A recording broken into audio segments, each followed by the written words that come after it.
Please settle down. I am your reporter for today, and my topic is all about DNA protection and compaction in cells. So here we're going to recognize how DNA is protected and compacted inside the cells. But first, let's have fun.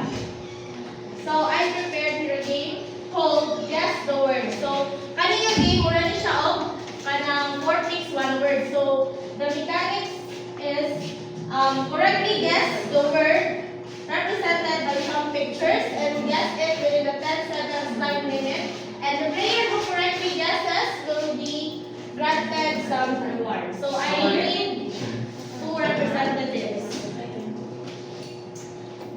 Nawag ko. Sige, Lester o si Dominic. Dili sa tama. Ayun naman, i-guess lang inyo ang word. Yes, so first word is,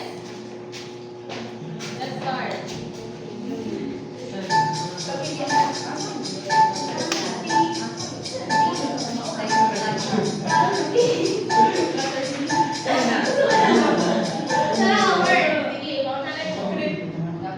Capitalism. Caption. Dili lang na ang picture. Corporation. Corporation. Compaction. Compassion.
laban sa mga germs. Next.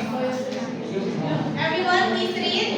The cellular chromosome is supercoiled and structured by nuclear-associated proteins or NK, which compact the DNA and shield it from damage. This compaction reduces the DNA's vulnerability to damage.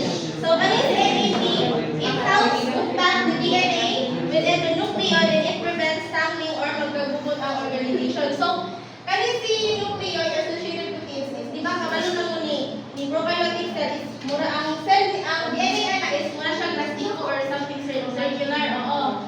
And then, kasi si nucleoid-associated proteins, siya ang tabang na maiwas sila magkagubot or magkaputol-putol ang DNA. So, ibalik kung imagine mo ninyo, mura na siya o kanang library stock sa isang library.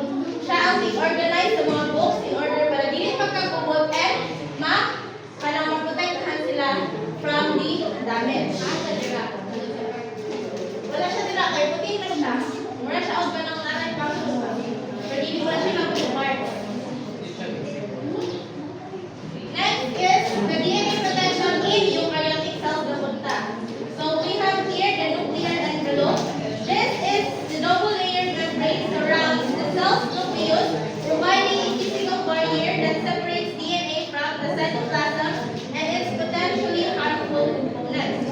So when we say nuclear envelope, it prevents direct contact between the DNA and the harmful substances. Mura po ni siya sa cell wall. So ibali, mura ni siya o ganang bodyguard bitaw ni DNA para maiwasan kung kinsa man o mahibanan kinsa man makasulod sa cell or makagawas. Siya ang protect sa DNA. So manati, nuclear envelope is ganang sa outside. Next kind, histone proteins. Everyone please read. These small basic proteins act like spools, wrapping DNA around them to form structures called nucleosomes. This not only compacts DNA but also shields it from damage. So when we say histone proteins, ganun something na yellow draw. That is histone. So kana siya, mura na siya o ganang ang function na niya is, imagine mo na kanang ilo bitaw. Diba, pag-akurot ng hilo sa kanang ihang gituyukan, anong gituyukan niya kanang something solid o white dra, mura siya si histone. So si DNA lang nagtuyok-tuyok sa ihang to prevent kanang ihang kataskon bitaw para mag-igo siya sa cell. So kung wala na si histone proteins, is possible nga magkagubog ang DNA and if kanang it could possibly kanang lead to cell death if magpupul siya. Because madamage ang DNA and maguba po lang inyong genetic information na mapasa pa niyo sa inyong future generations. So let's move on to the DNA repair mechanisms. Everyone please read. Cells possess an array of enzymes that substances can take damage and repair any errors. These repair mechanisms are essential for maintaining the integrity of the genetic code. So when we say DNA repair mechanism, sa inyong lawas, naanad na si repair mechanism ang parang machine sa inyong lawas na ting-ayos sa DNA damage. So if wala na siya, if madamage mo na iyang function, it could possibly cell death rin hapon ang kanang padulngan. If wala ni or dili mo function of ayo ang inyong machine nga ting-ayos sa inyong DNA. So the DNA repair mechanism has 6. Una is base excision repair, which fixes small single base damage, and the next nucleotide excision repair, which fixes larger bulky damage that distorts the DNA helix, and mismatch repair or the MMR, it fixes errors during DNA replication. So here's the illustration. So si base excision repair is ang iyang damage is single strand break. So single strand break is makuha natin siya sa process like oxygen radicals, which is makuha natin sa environmental sources, like for instance kanang aso bitaw sa sakyanan something, and kanang air pollution. So it could possibly lead to may yung NAO madamage. And ang ano na is the base excision repair. So it targets small non-helix distorting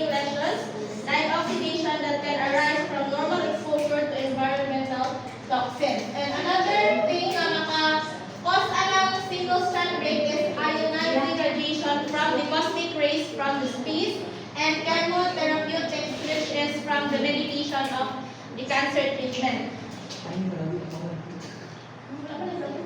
Wala na. Tanan? Okay. Wala mo na. Okay.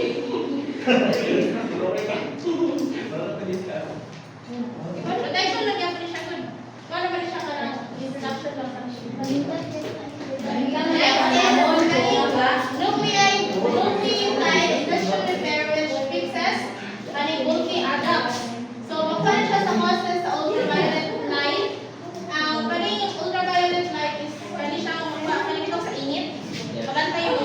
So, kailangan magdili lang pag-take na to, kita o sa screen, dili naman siya in OA because it will protect our skin from the UV light. Di ba harap mo OA na yun na?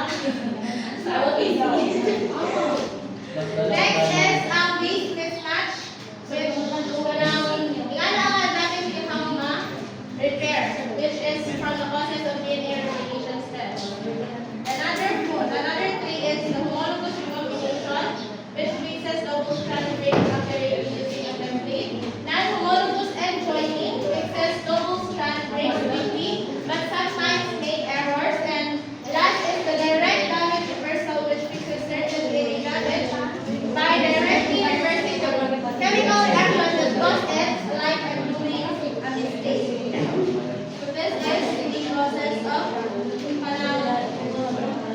Now, sa homologous recombination of non-homologous end joining is same as sila of damage, which is the double strand break. So, ang ilang process tab is the unizing deletion and the chemotherapy mix. So, yan ang gawin sa ilang DNA damage. Alam mo, ayun ang kayo silang gawin. Next kay ganing direct damage reversal, which fixes madamage sa isang DNA. It is processed from the ultraviolet light also and the alkaline agents. Mamakuha na ito sa mga contaminated water. Walang break to the function. Next, telomeres. So everyone, please read. These protective caps at the ends of DNA strands prevent degradation and help maintain the stability of the molecule. So when we say telomeres, this is mura siyang nag-act as ganang halong ito ni Juan chromosome. Mura siyang halong. And it protects DNA from damage. Because nakita ko na ako is studies shown daw na if ang tao magkating lang is magka-decrease or magagamay ang ilang telomeres, which is associated sa age-related diseases like for instance mga Alzheimer's, di ba? Kabantay mo sa mga tigulang is dali na kayo pag-imo. So, because nagmanipis na ilang telomeres.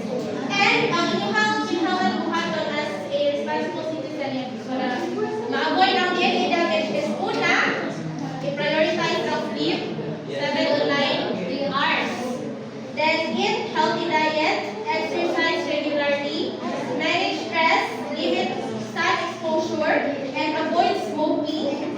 Then limit alcohol consumption and minimize exposure to toxins. So una yung lang pinanghaton to avoid DNA damage because ganang DNA damage is kanang if magkuha yung DNA, it's going to magkasakit kita mo sa body and mapipara yung mga future generations. Next. So let's move on sa compaction na task. DNA compaction in prokaryotic cells. Unsa na ito ang DNA sa sunod sa prokaryotic cells. Una is supercoiling. So when we say supercoiling, The DNA molecule is twisted around itself, creating supercoils. This like twisting a rubber band, causing it to coil up on itself. Supercoiling compacts the DNA, reducing its overall length.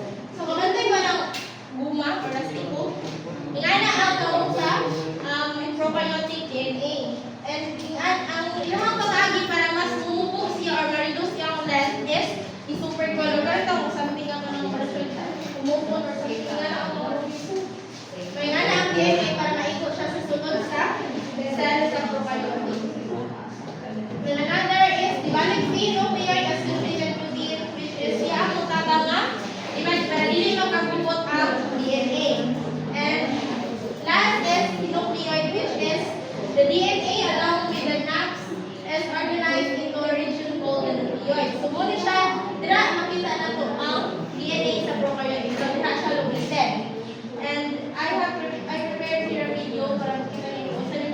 process in order for the DNA to compact itself? The circular chromosomal DNA of bacteria must be compacted about 1,000-fold to fit within a bacterial cell. Part of this compaction comes through the formation of loop domains, where segments of DNA are folded into loop-like structures that are held in place by DNA-binding proteins. The formation of loop domains compacts the DNA about 10-fold. Further compaction is accomplished through a process known as supercoiling. In this process, which is under the control of the enzymes DNA gyrase and topoisomerase 1, twists are introduced in the DNA molecule that cause it to compact by coiling onto itself. This is much like the process of coiling that you can observe by twisting a rubber band. DNA looping and supercoiling make the bacterial chromosome more compact so that it can fit within the nucleoli of the bacterial cell. That is the process of DNA compaction in prokaryotic cells. Genetics not dahil. Genetics not mag-another term, ma'am. Now let's move on to the DNA compaction in eukaryotic cells. So dito mo may balagay. Also panaikot si DNA sa eukaryotic cells. So una, ang process is nucleosomes. Everyone please read. DNA wraps around the histone proteins to form gene-like structures called nucleosomes. This initial level of compaction reduces DNA length by about 7 times. So sa eukaryotic cell is nakita nila ang process din kay because ang DNA nila kay linear, hindi man circular. Hindi parehas sa prokaryotic cell. So, ang kanyang nucleosome is composed na siya of 8 histones. Pero circle dito, oh. So, siya na ang nagtimuog, hindi ka itong ilong, ang genus DNA, and dito siya nagtuyok ka nucleosome which is composed of 8 histones para ma-reduce iyang overall length. Next process is ang 30 nanometer fiber. Everyone please read. Nucleosomes are further called into liquid fiber about 30 nanometers in diameter. This fiber is about 50 times shorter than the extended DNA molecule. So, after the nucleosome is ma-compact mo dito siyang ayo, eh, mo siya ang 30 nm fiber. So, una yung dito, ano, ang 30 nm fiber is, imagine na ninyo nga, bitaw inyong single strand sa inyong buhok. It is like an earth. So, parang yung buhok is earth na siya, kada si 30 nanometer fiber is just a car. Kaya na siya kagamay.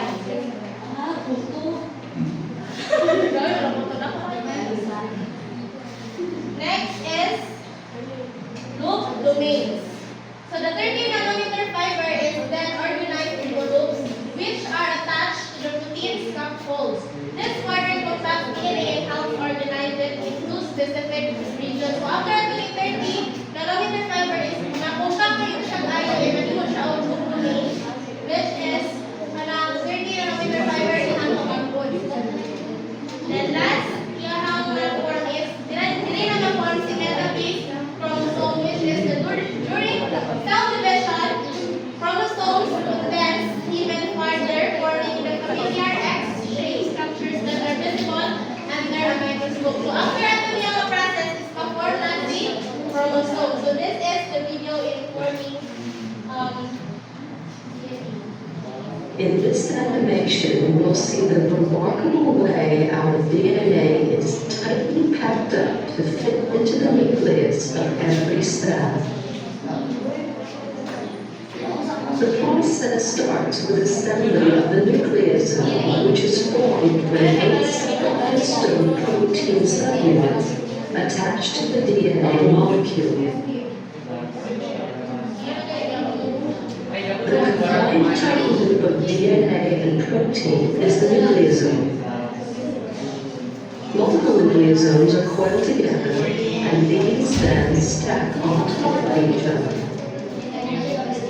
The end result is a fiber of packed nucleosomes.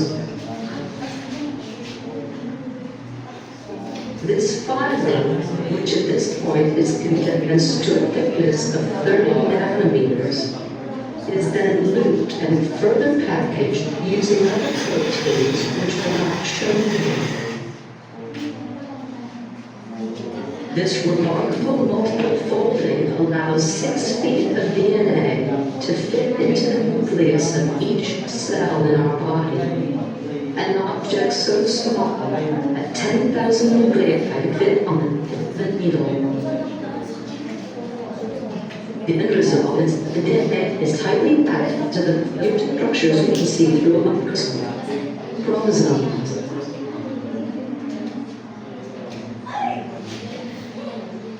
Isn't that a dream? Chromosomes are not always present. They form only when still developing.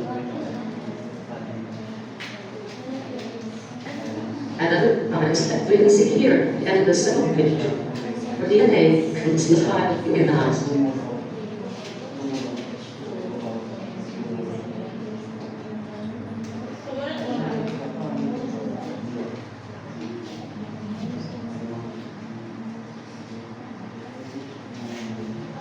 So last na rin siya is the differences in DNA compaction and packaging. Prokaryotic versus eukaryotic. So dito na to, maganda siya summary. So sa DNA structure, ang prokaryotic cell is single circular chromosome, while ang eukaryotic cell is multiple linear chromosome. So sa location is makita na to si DNA sa prokaryotic cell is the nucleus, the region in cytoplasm, and sa eukaryotic cell is the nucleus, which is the membrane bound organelle.